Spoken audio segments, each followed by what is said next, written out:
다음 주면 이용구 법무차관의 택시기사 폭행 사건이 일어난 지 딱 2달이 됩니다. 그런데 경찰과 이 차관이 이 사건을 은폐하는 데 가담한 정황이 드러나는 상황 속에서도 당사자인 이용구 차관은 아직 수사기관에서 조사조차 받지 않고 있습니다. 혹여 현직 법무차관 신분이 영향을 주고 있는 건 아닌지, 또 검찰 조사를 받게 되면 쟁점은 뭐가 될지 사회부 송민선 기자와 짚어보겠습니다. 자, 송 기자, 이 차관은 언제쯤 소환되는 겁니까?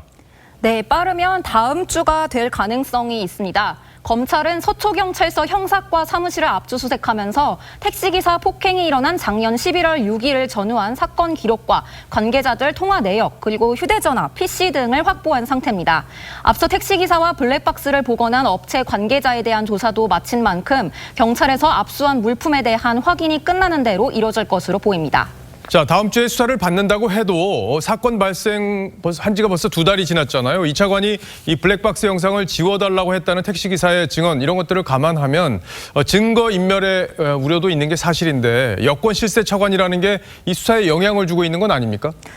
네, 아직 단정할 수는 없지만 영향이 있다고 볼 수 있습니다. 검찰은 아무래도 인사권에 영향력이 있는 현직 법무부 차관이라는 점이 부담일 겁니다.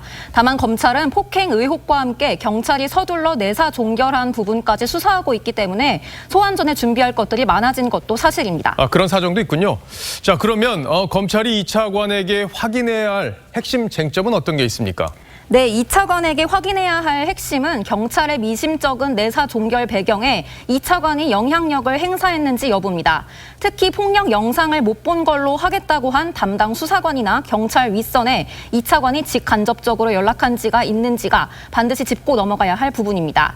폭행 사건 자체도 확인할 사안입니다만 택시 운행 기록과 블랙박스 영상 등을 확보했기 때문에 다툼의 여지는 적은 편입니다. 자, 송 기자 설명대로 이제 폭행 영상은 확보가 됐다고 하니까 이제 이 차관에게 특가법을 적용할 수 있을지, 바로 그게 이제 핵심이 될 텐데, 최근에 비슷한 사건이 있었죠? 네, 최근 서울 동부지법이 내린 유사 사건 판결이 있습니다. 재판부는 신호대기 중인 트럭 운전자를 폭행한 50대 남성에게 특가법 위반 혐의를 적용해 징역 1년 6개월의 실형을 선고했습니다.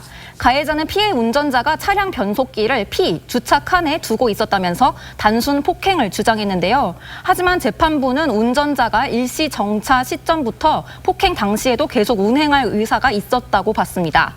이용구 차관 사건의 피해 택시기사가 브레이크만 밟고 있었다는 주장이 인정된다면 이 차관도 특가법 적용 대상으로 볼 수 있다는 의견이 많습니다. 자, 경찰에서도 지금 진상조사단이 꾸려져서 조사를 하고 있잖아요. 근데 새로 드러난 게 있습니까? 네, 진상조사단은 사건이 내사 종결된 경위를 현재 조사 중인데요. 서초경찰서 서장부터 담당 형사까지 사건 라인에 있는 사람들의 모든 휴대전화 등을 포렌식해서 자료를 분석 중인 것으로 알려져 있습니다. 그러니까 이 과정에서 누군가 이 차관이나 이 차관 주변 사람들과 통화하거나 메시지를 주고받은 내용이 나올지 여부가 현재 핵심일 겁니다. 하지만 일주일이 지나도록 이와 관련한 조사 결과는 나오지 않고 있습니다. 예, 이 권력 실세가 사회적 약자인 택시기사를 폭행하고 이걸 경찰이 의도적으로 덮었다면 정말 큰일이 아닐 수 없는데, 시간이 걸리더라도 꼭 진상을 밝혀야겠습니다. 잘 들었습니다. 지금까지 송민선 기자였습니다.